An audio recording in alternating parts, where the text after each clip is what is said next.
Welcome to Martini Time. Hope you've been having a great day. I have a great day. All my days are great. And having a martini light because I have to go somewhere after this. So I don't.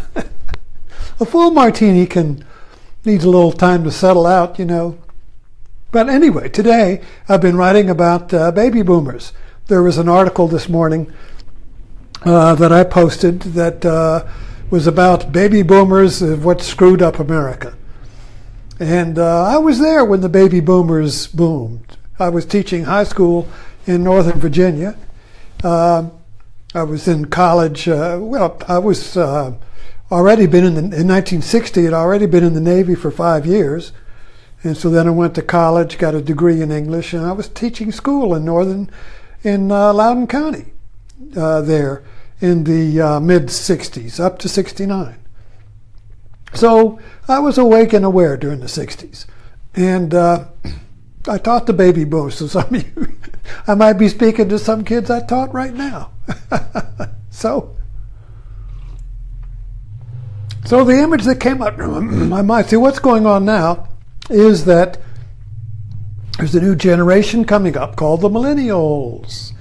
And they're the biggest voting bloc now. I mean, as the baby boomers leave the cruise ship, so to speak, the millennials will be taking command. And these are, and I got to thinking that it's kind of like if you look at a sandwich, you have it, on one end you have two pieces of bread. You have the World War II generation, who were the parents of the baby boomers. And now you have the millennials, who are the grandchildren of the baby boomers. And you got the baby boomers in the middle. I don't know where Generation X fits in there. So my son's in that generation. He's in his 40s, so he's above 35, but he's not a baby boomer. So I don't know. They're X. What does that mean? So the lost generation. But anyway,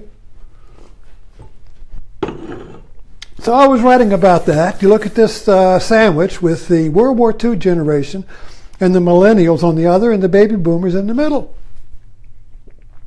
And pretty much of the society we live in now has been created by the baby boomers.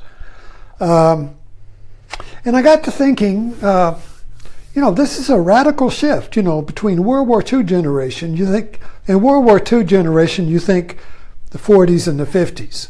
The generation that went to war, the greatest generation, and the 50s. When they came home and built houses and had babies.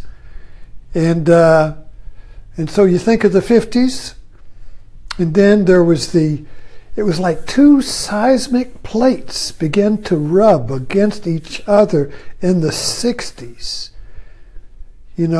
Two seismic plates, and it created earthquakes, Vietnam, civil rights, the Great Society, the destruction of the Democratic Party in 1968, and the coming in of Nixon to restore order, law and order.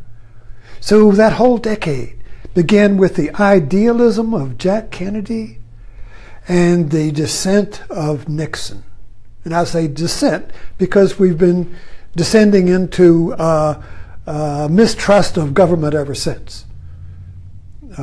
In the 60s with JFK, with LBJ and the Great Society programs, which we're all benefiting from, that was a great optimism in government. And that was all dashed, you see. And so this earthquake of the 60s is still going on in the sense that it's still shaking things up and we're still unsettled. And now, it's kind of like reached a big pimple with Trump, and then we have the coming generation of the millennials. The millennials are coming. And they may not have any jobs, but they see the world differently. They're globalists. They grew up on the internet. And the internet operates under a different paradigm than the baby boomers operated on. The baby boomers still were grown up in a reality of location. You lived in hometowns. You lived somewhere. The millennials grow up in a reality of no location. You're living on the internet. There's no location to that.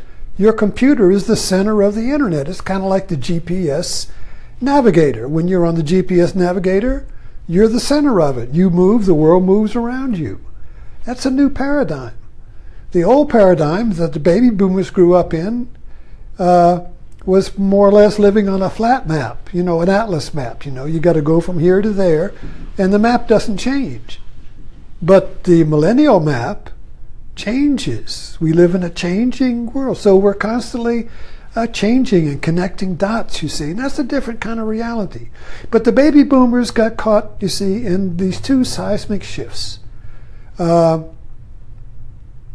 you could see it if you look at your history, particularly Ken Burns, really documented, laid it out, and the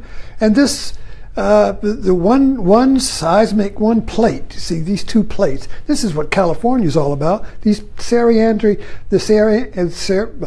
Andrews fault is where you have two plates and they meet there, and they build up. One of them wants to move and the other one doesn't. So they build up tension and then poof, and like that, you see.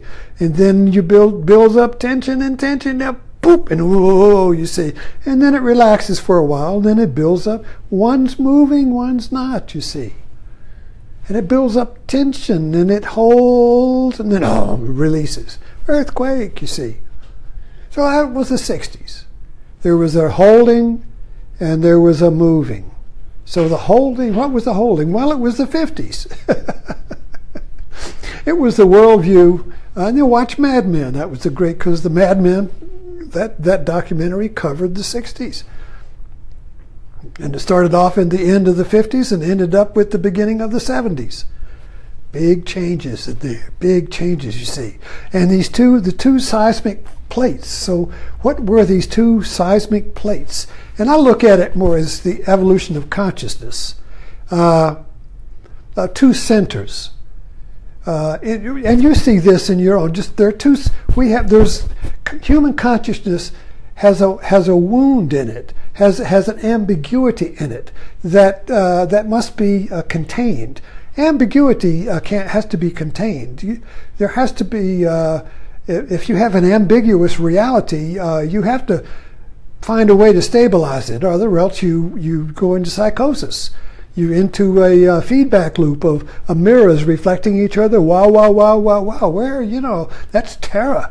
That's a horror movie where you're losing your center and you're falling. Vertigo captured this in Alfred Hitchcock's movie.